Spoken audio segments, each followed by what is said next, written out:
नमस्कार दोस्तों, आपके साथ डॉक्टर रणधीर सिंह स्वतंत्र पत्रकार।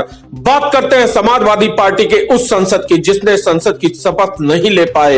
यूपी के सांसदों ने शपथ ली, अफजल अंसारी देखते रहे। स्पीकर के चुनाव में भी वोटिंग में नहीं कर सके भाग। यह वजह रही मंगलवार को नई दिल्ली में नवनिर्वाचित लोकसभा सांसदों को शपथ दिलाई गई, लेकिन समाजवादी पार्टी के सांसद अफजल अंसारी कोर्ट केस की वजह से शपथ नहीं ले सके। अफजल अंसारी सदन में आए लेकिन स्पीकर के चुनाव में भी भागीदारी नहीं कर सके।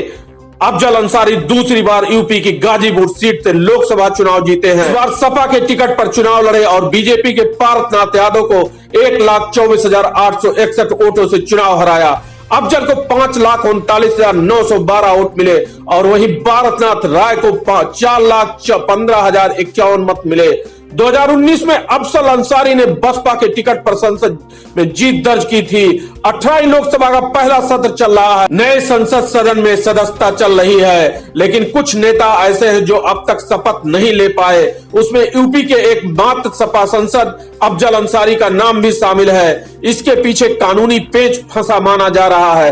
अफजल अंसारी को गैंगस्टर एक्ट के मामले में सजा हुई है और सुप्रीम कोर्ट ने सदन की कार्रवाई में हिस्सा लेने पर रोक लगा रखी है।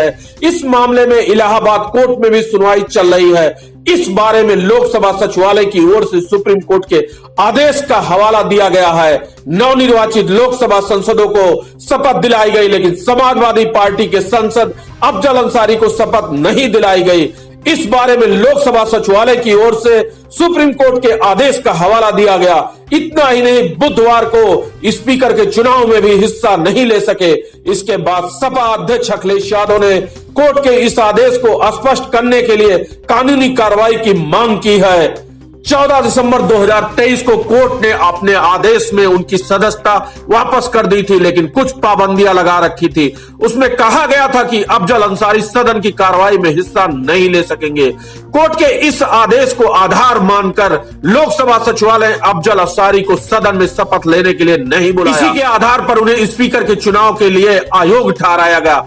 मंगलवार को यूपी के चुने गए तमाम सांसदों ने शपथ ली। अफजल अंसारी भी आए, वह अखिलेश यादव के पास बैठे रहे, लेकिन जब उनका नाम अंत तक नहीं आया तो वह सदन से उठकर चले गए। अब अखिलेश यादव का कहना है कोर्ट के आदेश की व्याख्या के लिए कानूनी कार्रवाई करेंगे। जय हिंद, जय भारत।